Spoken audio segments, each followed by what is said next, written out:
Kita itu kata si Nupalio Hariri, sosial media itu bisa lebih kenal kita ketimbang istri atau anak kita. Itu dengan 150 postingan sosial media, Facebook atau siapapun pemilik algoritma sosial media bisa tahu yang disukai, yang tidak disukai, yang diinginkan dan tidak diinginkan oleh seseorang. Terakhir, dampaknya kepada Indonesia dalam hal ini karena saya perspektif politik juga ingin memasukkan Bang Haldi. Di 2016 tidak ada yang memprediksi hasil survei semuanya mengatakan pemenang itu adalah Hillary Clinton. Tetapi Donald Trump menggunakan Cambridge Data Analytical bisa melakukan treatment yang tepat, micro campaign kepada 50 juta akun Facebook seingat saya, sehingga dia betul-betul bisa tahu. Ya. Karena kalau kita lihat Bang Hadi, artificial intelligence itu sudah merambah luar biasa.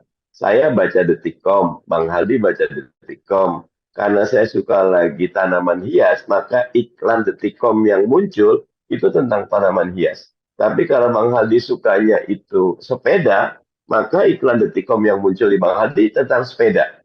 Bahkan kita sudah ketahuan, kita itu kata si Nupalio Hariri, sosial media itu bisa lebih kenal kita ketimbang istri atau anak kita. Itu dengan 150 postingan sosial media, Facebook atau siapapun pemilik algoritma sosial media bisa tahu yang disukai, yang tidak disukai, yang diinginkan dan tidak diinginkan oleh seseorang.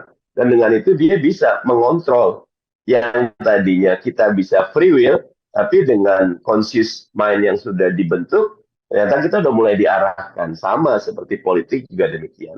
Pak Jokowi kemarin di Wisuda Lemhanas angkatan keberapa tuh ya, itu dapat bisikan kemungkinan 2029 para pemilik big data bisa sangat berpengaruh untuk menentukan siapa pemenang.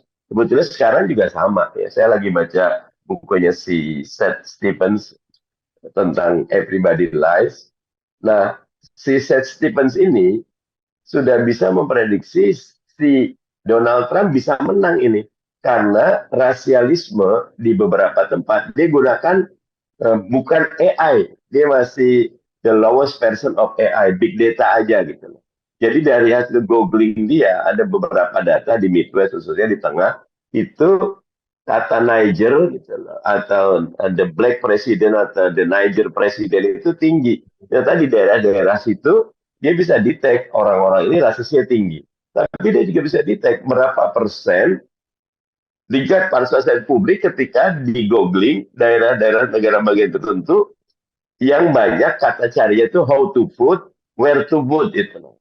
Dia pengen tahu di mana gimana cara milih dan di mana tempat milih terbukti pada hari H tingkat pemilihnya tinggi. Nah, Donald Trump ketika tahu bahwa si Hillary tinggi dan banyak dukungan itu dari the black community, dia buat treatment biar di black community dia bilang nggak usah datang lah, Anda mendingan kerja, udah pasti menang kok si Donald Trump. Dan ternyata terbukti efektif kemenangan Donald Trump itu di 2016 dengan menggunakan big data. Bro, sehat bro? Kita naik gunung nanti. Ya, balik lagi. Jadi di poin 3, desain politik ke depan juga akan sangat terpengaruh oleh uh, artificial intelligence ini. Kalau tadi saya menggunakan orang yang menguasai big data saja sudah bisa memprediksi atau sudah bisa mengarahkan, termasuk ke depannya itu kita tidak tahu Twitter kah, Instagram kah, ataupun TikTok, dia punya peluang. Pemilihan presiden di Filipina, anaknya Marcos bisa menang dengan menggunakan Twitter. Itu dengan menggunakan TikTok. Tapi ketika TikToknya sendiri berperan, Twitternya sendiri berperan mengubah algoritma atau mungkin bahkan memproduksi, maka boleh jadi akan terjadi landscape politik yang sangat berbeda antara yang dikerjakan kita dengan yang. Jadi teman-teman sekalian, leaders dan calon leader, artificial intelligence ini sesuatu yang perlu untuk kita pelajari dan kita coba cari prediksi proyeksi ke depannya dan prediksi apa yang dan mitigasi apa yang harus kita lakukan.